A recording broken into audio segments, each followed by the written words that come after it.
జగిత్యాల జిల్లాకు చెందిన యువకుడు సివిల్స్ లో మెరిశాడు. జగిత్యాల రూరల్ మండలం హన్మాజ్పేట గ్రామానికి చెందిన పూదూరి రాహుల్ సివిల్ సర్వీసెస్ పరీక్షలో 748 ర్యాంక్ సాధించి జిల్లా గర్వకారణంగా నిలిచాడు. వ్యవసాయ కుటుంబానికి చెందిన రాహుల్ ఈ విజయం వెనుక తన తల్లిదండ్రుల ప్రోత్సాహం ప్రధాన కారణమని తెలిపారు. గంగలక్ష్మి మల్లేశం దంపతులకు ముగ్గురు సంతానం కాగా పెద్ద కుమారుడు రవితేజ సివిల్ సర్జన్ గా శిక్షణ పొందుతున్నాడు. మూడోసారి ప్రయత్నంలో ఈ ర్యాంకు సాధించారని రాహుల్ అన్నాడు. కష్టపడి చదవాలని తల్లిదండ్రులు ఎప్పుడు తనను ప్రోత్సహించారని ఆయన ఈ సందర్భంగా గుర్తు చేశారు.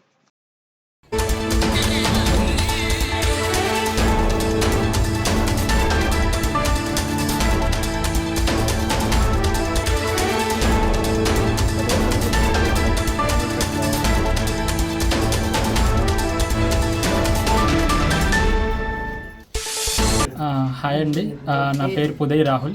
మాది జగిత్యాల డిస్టిక్ హన్మాజ్పేట గ్రామం. నేను నిన్న సివిల్ సర్వీసెస్ 2025 ఫలితాల్లో నాకు ఆల్ ఇండియా ర్యాంక్ 748 వచ్చింది. ఇది నాది 3వ అటెంప్ట్. లాస్ట్ టైం కూడా ఇంటర్వ్యూకి వెళ్ళాను, బట్ ర్యాంక్ రాలేదు. ఈసారి సక్సెస్ఫుల్గా ఫైనల్ లిస్ట్లో నేమ్ వచ్చింది. నా స్కూలింగ్ వచ్చేసి 7th వరకు జగిత్యాలలో జరిగింది. అండ్ నా 8th to 10th అనేది ఇక్కడ జెడ్పీహెచ్ఎస్ అయినా. And after that based on my 10th marks అనేది నేను IIIT బాసర్లో నా ఇంటర్మీడియట్ ప్లేస్ గ్రాడ్యుయేషన్ చేశాను. అండ్ దాని తర్వాత సివిల్ సర్వీసెస్కి ప్రయత్నం మొదలుపెట్టాను. అండ్ మాది వ్యవసాయ కుటుంబం, మధ్యతరగతి కుటుంబం. మా తల్లిదండ్రులు చిన్నప్పటి నుంచి నన్ను కష్టపడి చదివించి సివిల్ సర్వీసెస్ చేయాలని ప్రోత్సహించారు. వాళ్ళ నుంచి నేను ఇన్స్పైర్ అయ్యి ఇంతవరకు రావడం జరిగింది. అండ్ నా ఫైనల్ గోల్ వచ్చేసి IAS రావడం. సో దానికి మళ్ళీ రావాల్సి వస్తుంది. ప్రస్తుతానికి నేను మళ్ళీ ప్రిపరేషన్ కొనసాగించాలని అనుకుంటున్నాను. థ్యాంక్ యూ అండి. నా పేరు పూదూరి మల్లేశం, మాది హన్మాజ్పేట జగిత్యాల జిల్లా.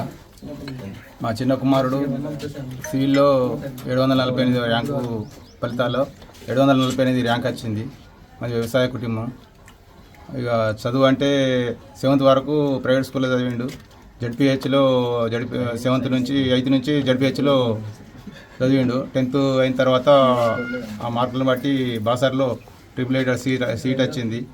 అక్కడ సిఎస్సి వేసిండు. సిఎస్సి పూర్తయిన తర్వాత ఆ నుంచి అటు హైదరాబాద్ పోయి ఆనే కోచింగ్ తీసుకొని ప్రిపేర్ అయ్యి ఇది 3వ అటెంప్ట్ సివిల్కు.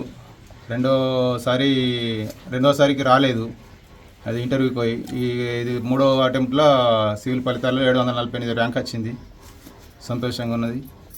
ఇక కష్టపడే చదువుతుండే, ఇక దానికి నేను కూడా ప్రోత్సహించిన.